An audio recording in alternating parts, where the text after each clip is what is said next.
আমার আম্মুর বানানো সবগুলা আচারের মধ্যে বেস্ট আচারটার রিভিউ আজকে আমি দিব। আর অনেকগুলা বাজার আনলো আব্বু, সেগুলাও থাকবে এই ভিডিওতে। তো সকালে উঠে দেখলাম আম্মু আজকে বাসায় বউয়া বানাইছে। তো অনেক দিনই বউয়াটা বানায়, তেমন একটা ভিডিও করা হয় না।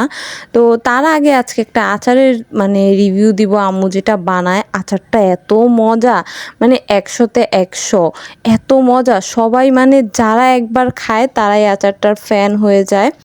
এখন অনেকেই ভাবতে পারেন যে আচারের মধ্যে হয়তো অনেক তেল, এই তেলটা না দিলে না আচারটা ভালো থাকবে না। এই আচারটা 3 বছরের মতো খাওয়া যাবে, একদম রোদে দেওয়া ছাড়া। আর এটার মধ্যে না কোনো ভিনেগার সিরকা কিচ্ছু দেওয়া হয়নি।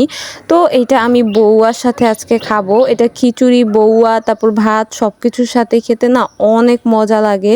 তো এইটা যত রিলেটিভদের দেওয়া হয়েছে এই আচারটা, তারা আবার রিপিট চেয়ে নিছে। এত মজা, আচারটা আসলেই অনেক মজা। আমার আম্মু অনেক রকমের আচার বানায়, বাট সবগুলো আচারের মধ্যে এইটা একদম বেস্ট। তো বউয়াটা গরম ছিল, আমি ভিডিও করার সাথে সাথে খেতেই পারতেছিলাম না। তো একটু ঠান্ডা হওয়ার পর আমি আবার ভিডিও করি। তো আমি আচারটা দিয়েই বেশিরভাগ বউয়াটা খেয়ে ফেলছি। আর বউয়াটা আমার অনেক পছন্দ, বাট ডায়েটের জন্য তেমন একটা খাওয়া হয় না। তো আজকে চিন্তা করলাম খাই।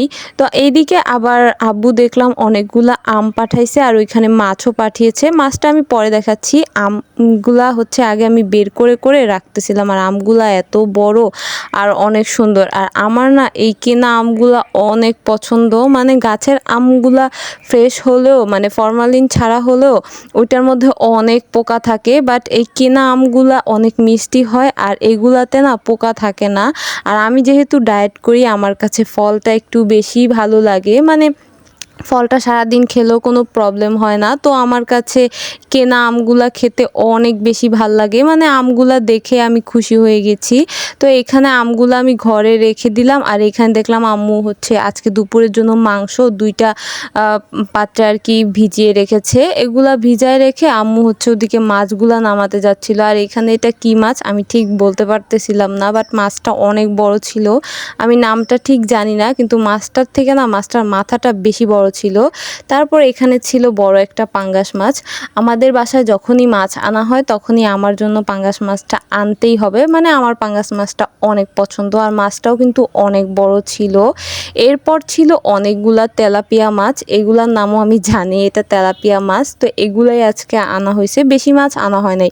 একেবারে বেশি মাছটা আনলে না তখন কাটতে এগুলা গুছায় রাখতে অনেক কষ্ট হয়। তো এখানে আম্মু সবগুলা মাছ কেটে একদম রেডি করে ফেলছে। এগুলো এখন পলি ব্যাগে রেখে গুছায় সুন্দর করে রেখে দিবে। আর এখানে হচ্ছে মাংসগুলাও এখন ভিজাবে। তো আম্মু ওদিকে ওই কাজ করতেছে, আমি হচ্ছে আমগুলা কয়টা কেটে নিলাম। দুপুরবেলা আমার কাছে রোদের মধ্যে, গরমের মধ্যে আমটা খেতে বেশি ভাল লাগে, যেটা সত্যি কথা। সকালে বা রাত্রের থেকে আমার কাছে দুপুরবেলা আমটা খেতে বেশি ভালো লাগে। তাই আম্মু রান্না করতে করতে আমি এদিক দিয়ে আম কেটে খেয়ে নিতেছিলাম। আম খাওয়ার পর হচ্ছে গোসল টোসল শেষ করে এসে দেখি আম্মুর রান্না অলমোস্ট ডান। তো মাংসের কালারটা কিন্তু অনেক সুন্দর হয়েছে, দেখেই বোঝা যাচ্ছে অনেক মজা হবে। তো আমার আজকের ভিডিওটা এই পর্যন্তই। আল্লাহ হাফেজ।